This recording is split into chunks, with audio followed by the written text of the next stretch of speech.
국토계획법에서 근거하고 있는 용도지역은 핵심 내용이 건축물의 허용용도, 건폐율, 용적률이 되겠는데 토지위험을 접속을 해서 조회하는 것을 보여드리겠습니다. 해당 용도지역보다도 건축물의 허용용도라든가 건폐율, 용적률 내용들이 강화를 하고 있기 때문에 지구단위 계획의 내용을 안녕하세요. 토지개발 가이드 이승우입니다. 잘 지내셨나요? 오늘 주제는 내 땅의 가치인 용도지역에 대해서 종합적으로 정리하는 시간을 갖겠는데요. 국토계획법에서 근거하고 있는 용도지역은 핵심 내용이 세 가지가 있습니다. 건축물의 허용용도, 건폐율, 용적률이 되겠는데 이 세 가지 내용에 대해서 쉽고 편하게 이해할 수 있도록 소개하겠습니다. 첫 번째, 건축물의 허용용도가 되겠는데요. 건축물의 허용용도라는 의미가 뭐냐면 해당 용도지역에서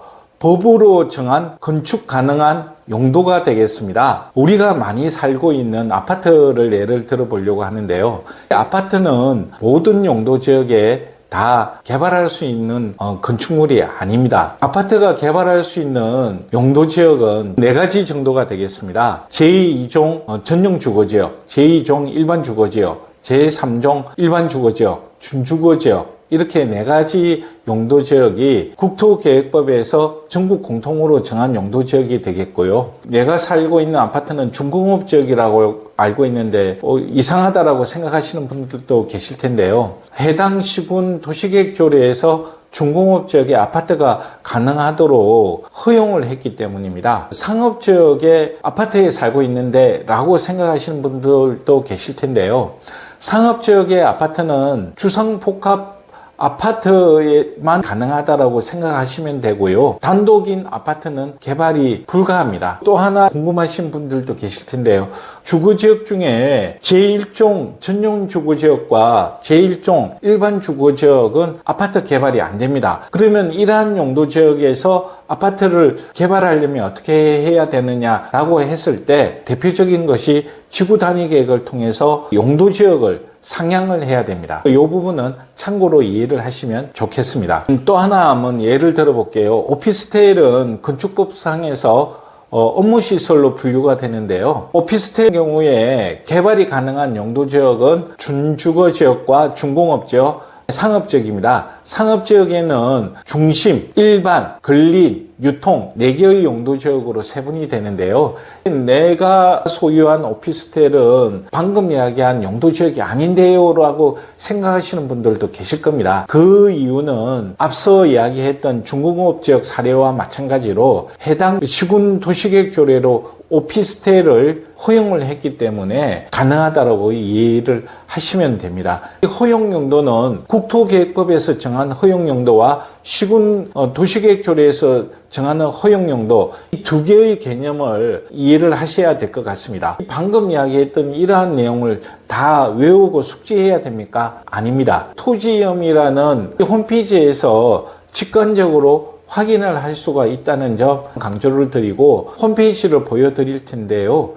지금부터 토지위험을 접속을 해서 허용용도에 대해서 조회하는 것을 보여드리겠습니다. 첫 번째는 제1종 일반 주거지역입니다. 행위 가능 여부 확인해 볼게요. 아파트를 한번 조회를 해 보겠습니다. 아파트는 개발이 불가한 걸로 확인이 되고요. 그 다음에 오피스텔 가능한지 한번 확인해 볼게요. 오피스텔은 조건사항입니다. 4층 이하 건축물에 한해서 연면적이 3,000제곱미터 미만인 경우에 가능한 것으로 확인이 되어지고 있습니다. 공업지역을 조회를 해보겠습니다. 준공업지역인데요. 준공업지역의 행위 가능 여부에 아파트가 되는지 볼까요? 여기는 아파트가 불가합니다. 김해시 도시계획조례에서 준공업지역은 아파트가 불가한 걸로 정해놨다는 것이고요. 그 다음에 오피스텔을 보겠습니다. 오피스텔은 조건사항 없이 가능한 걸로 확인이 되어집니다. 조금 더 법적으로 정교하게 확인을 해 보시려면 국토계획법 시행령 별표에 개발 가능한 건축물들이 용도지역별로 나와 있습니다. 그러한 내용들을 확인을 해 보시고 숙지를 하시면 될 것 같습니다. 두 번째로 건폐율이 되겠는데요. 건폐율의 개념은 토지 면적 또는 대지 면적에 대한 일정 건물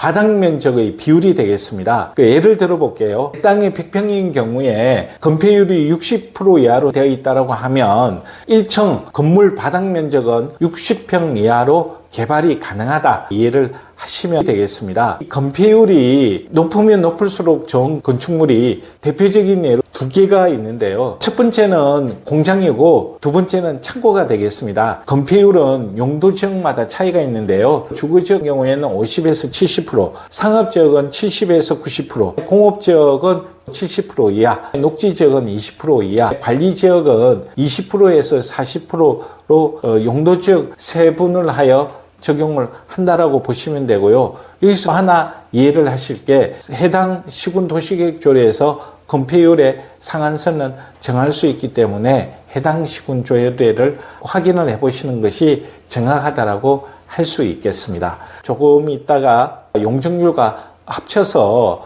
토지위험에서 직관적으로 확인할 수 있는 내용을 보여드리도록 하겠습니다. 다음 세 번째인데요. 내 땅의 가치를 좌우하는 핵심 사항이 될 수가 있을 것 같아요.